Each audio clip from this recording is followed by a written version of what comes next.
मूर्ति सदगुरु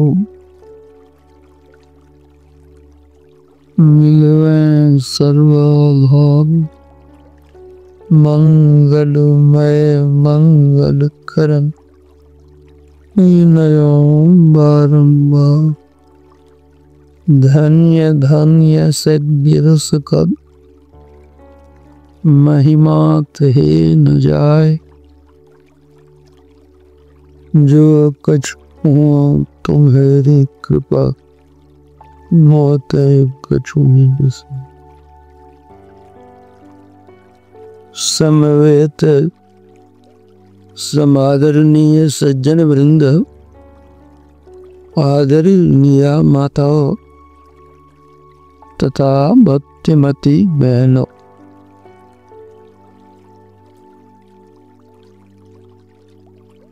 संतमत सत्संग के द्वारा ईश्वर भक्ति का प्रचार होता है। ईश्वर भक्ति में ही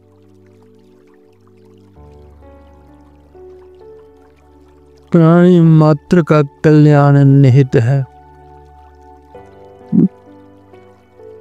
किंतु ईश्वर इंद्रियातीत हैं। वे एक ही एक हैं। उनके अतिरिक्त और जो कुछ है सब माया।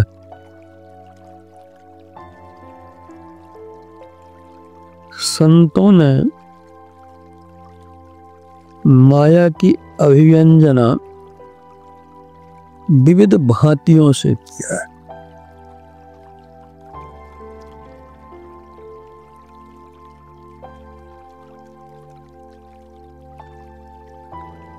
माया शब्द में दो अक्षर हैं, मा और या। मा का अर्थ है नहीं, या का अर्थ होता है। माया का अर्थ होता है नहीं है। जो नहीं है उसको माया कहते हैं। जो है, था और रहेगा वह ब्रह्म है, परमात्मा है, ईश्वर।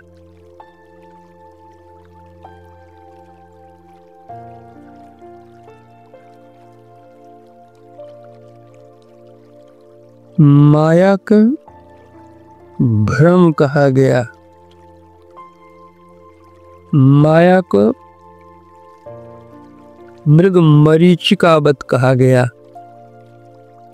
माया का स्वप्नवत कहा गया है। माया को परिवर्तनशील कहा गया।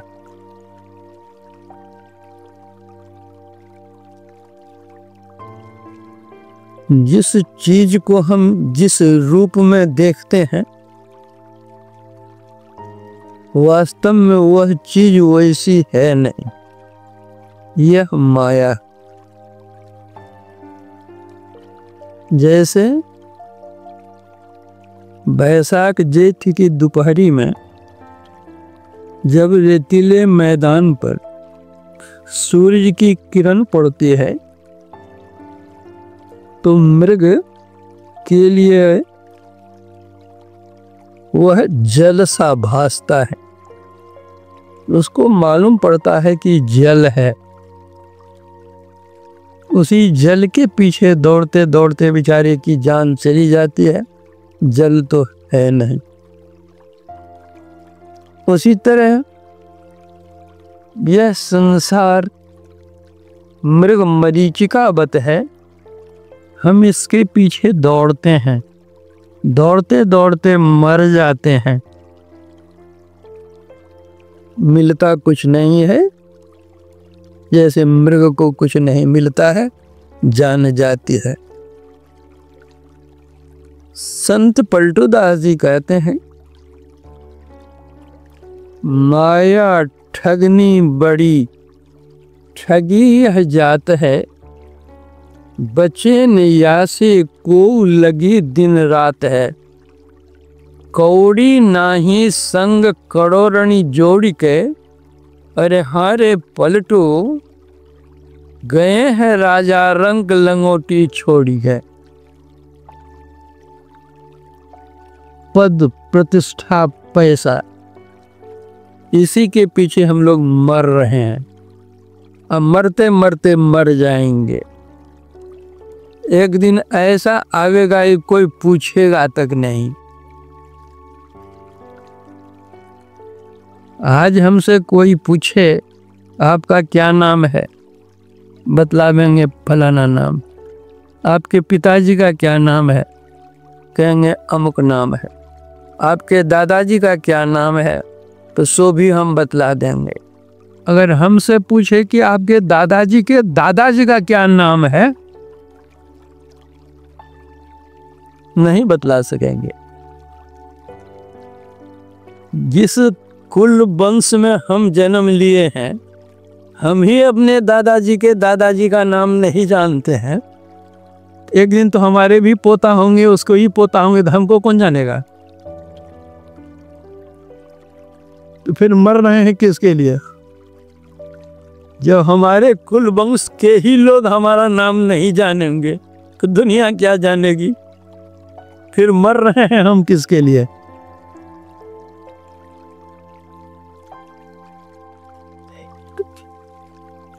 यह माया ठगनी है, ठग रही है। माया ठगनी बड़ी ठगी है जात, सबको ठग करके गई। माया सबको ठगती है, लेकिन माया का कोई कोई ठगते हैं। ऐसी चतुर होती है माया।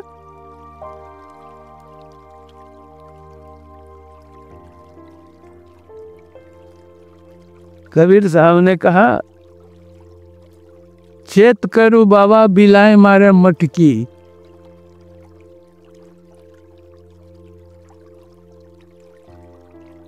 माया को मटकी।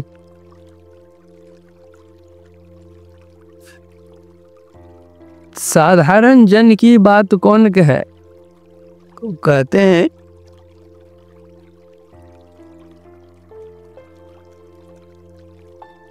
ब्रह्मा को लक की, विष्णु को लप की, नारद मुनि के सड़क पर झपटी। कहते कहते सबका नाम लेते लेते अंत में कहते हैं, कहे कबीर एक बार हमरों पर झपटी, काशी से लेकर मगह में पटकी।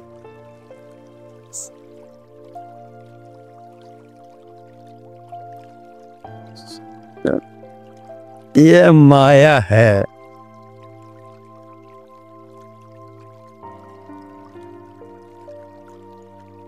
जैसा देखते हैं वैसा वह है नहीं, वह होता है नहीं। हम देखते हैं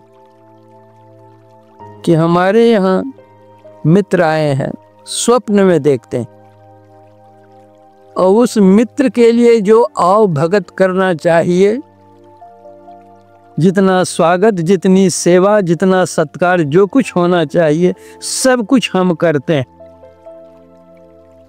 खिलाते हैं, पिलाते हैं, बातचीत करते हैं, हास परिहास करते हैं, कुशल समाचार सब कुछ पूछ लेते हैं।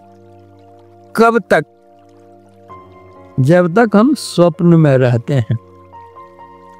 और जैसे ही नींद टूटी तो कहाँ तो हमारे मित्र आए, कहाँ तो आगत स्वागत, कहाँ तो खान पान, कहाँ तो कुशल समाचार, कहाँ कुछ लेना देना सब समाचार।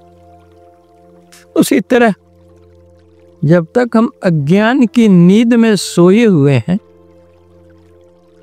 तब तक हम स्वप्न देख रहे हैं।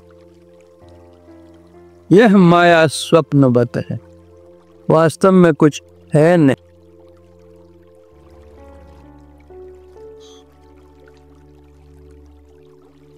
जो दिसे सो तो है नाही, आ है सो कहा न जाई। जो दिखती है वह माया है, इंद्रिय गोचर है,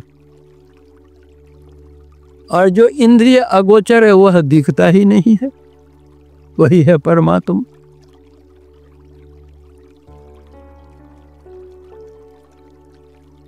एक जादूगर आया एक राज दरबार में। उसका सेवक उसके साथ में था। उस जादूगर के पास एक झोला भी था बड़ा सा, ढिढोरा पिटवा दिया था। बहुत लोग तमाशा देखने के लिए आ गए।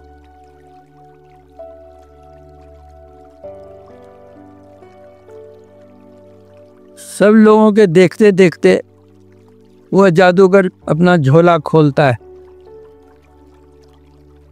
और झोले से एक रस्सी निकालता है और वह आसमान की ओर फेंक देता है। वह रस्सी अधर में लटक जाती है। जैसे झोला खोलता है, रस्सी निकालता है और आसमान की ओर वो फेंकता है, फोटोग्राफर उसका फोटो लेता है। लटक रही है रस्सी, सब कोई देख रहे हैं। इतने में वह जादूगर अपने झोरे से एक तलवार निकालता है और वह कहता है कि राजा जी, आप थोड़ी देर मेरी प्रतीक्षा कीजिए, मुझे कुछ आवाज मालूम पड़ रही है ऊपर से। देव दानव में युद्ध हो रहा है। मैं मानव हूं, मेरा कर्तव्य है कि देवता की सहायता करूं जाकर।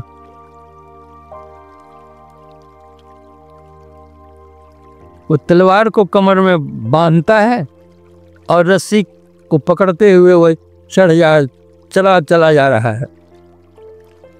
जो फोटोग्राफर था वो फोटो ले रहा है, चढ़ता चला जा रहा है, रस्सी पर चला जा रहा है। जब तक नजर में आया तब तक फोटो लिया, नजर से ओझल हो गया, फोटो लेना छोड़ दिया। थोड़ी देर के बाद में सब लोग देखते हैं कि जो रस्सी पकड़कर चढ़ कर के ऊपर गया था, क्रम से उसकी दोनों भुजाएं कटकर नीचे आ गई, गिर गई जमीन पर, लहूलुहान है। होते होते दोनों जांघें कट करके उसके नीचे गिर जाती हैं, धड़ाम धड़ाम से। सब देख रहे हैं। थोड़ी देर के बाद देखते उसका जो धड़ है वह गिर गया है आसमान से। थोड़ी देर के बाद देखता उसका सिर भी, क्या कहते हैं, आसमान से कटा हुआ गिर गया। अब जो उसका साथी था वो छाती पीटने लग गया, रोने लग गया। फोटोग्राफर सबका फोटो ले रहा है। अब वह कहता, अब हम ही जी करके क्या करेंगे, हमारे साथी ही चले गए। अब रोना धोना करता है। और करता क्या है, जो धड़ गिरा था तो जहां जांग कटी हुई थी वहां जांग दोनों का कहते सटा देता है। जहां से भुजा कटी हुई थी वहां भुजा का कहते हैं वो दोनों भुजाएं लगा देता है। जहां से सिर कटा हुआ था वहां सिर लगा देता है और ऊपर से एक कपड़ा ढक देता है। देखते ही देखते उस कपड़ा को हटा देता है और वह उसका साथी उठ करके खड़ा हो जाता है। फोटोग्राफर सबका फोटो ले रहा है। अब जब उसको धोया जाता है, फोटो जो लिया गया था, तो उसमें एक भी फोटो नहीं आया, मात्र एक चील आकाश में उड़ रही थी उसी का फोटो आया, और एक भी नहीं। क्या हुआ? देखा तो सब कुछ था, कुछ नहीं। उसी तरह हम लोग देख रहे हैं है सब कुछ, लेकिन है कुछ नहीं।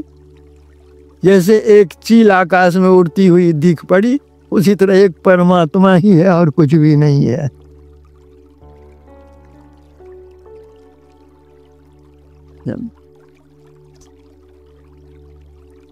इसीलिए तुलसीदास जी ने कहा गो गोचर जह लगी मन जाई, सो सब माया जानो भाई। ये सब माया,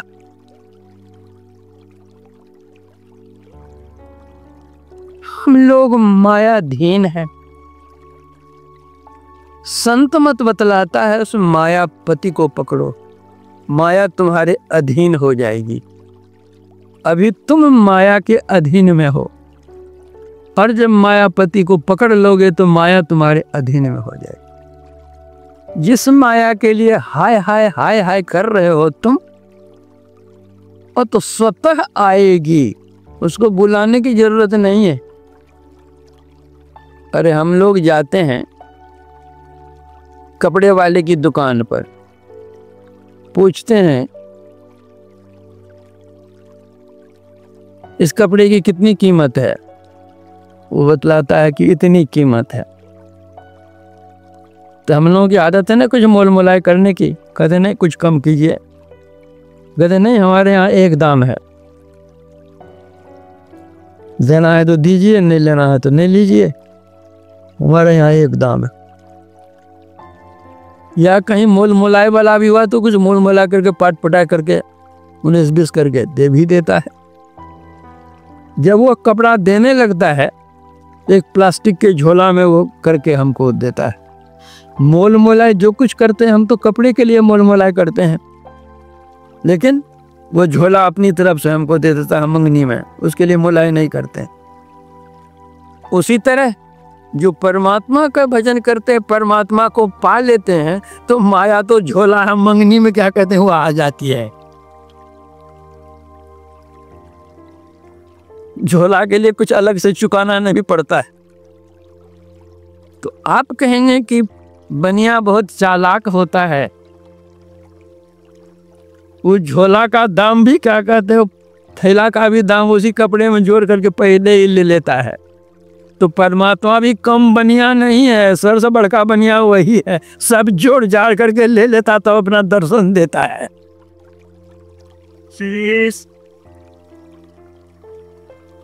जब दर्शन हो गया तो फिर और क्या चाहिए। तो संत मत बतलाता है इस माइक आवरणों को पार कर मायापति को पकड़ो। और ये माइक आवरण 3 भागों में विभक्त है। घट तम प्रकाश वो शब्द पट, त्रय जीव पर है छा रहे, कर दृष्टि और धुन योग साधन ये हटाना चाहिए। इनके हटे माया हटेगी, और जब माया हट जाएगी तब प्रभु से होगी एकता। जब प्रभु से मिल गए तो फिर बाकी क्या रह गया।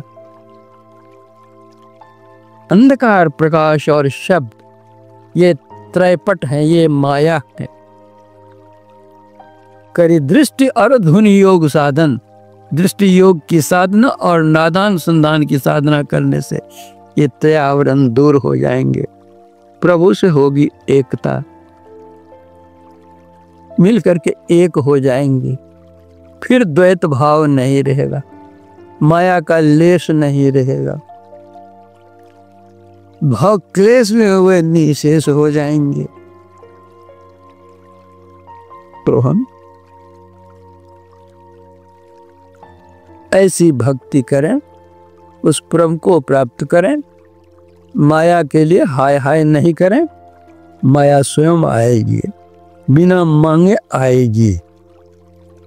इसलिए हम लोगों को चाहिए सत्संग करना, सत आचरण रखना, सद व्यवहार रखना। जब तक अपना व्यवहार सत्य नहीं होगा, सत्य स्वरूप सर्वेश्वर का साक्षात्कार नहीं होगा। इसलिए अपने आचरण को पवित्र रखें। इसी के लिए संत मत में बतलाया जाता है कि झूठ नहीं बोलिए, चोरी नहीं कीजिए, नशीली किसी चीज का सेवन नहीं कीजिए, हिंसा नहीं कीजिए, व्यभिचार नहीं कीजिए, झूठ चोरी नशा हिंसा व्यभिचार, इन 5 पापों को तजें, एक ईश्वर को भजें। ईश्वर के भजने से और फिर कुछ बाकी नहीं बच जाएगा, जो प्रभु मिल जाएंगे सब कुछ मिल जाएगा। इतना कह करके प्रवचन में विराम देता हूँ। रविवार है, गुरु कीर्तन का ये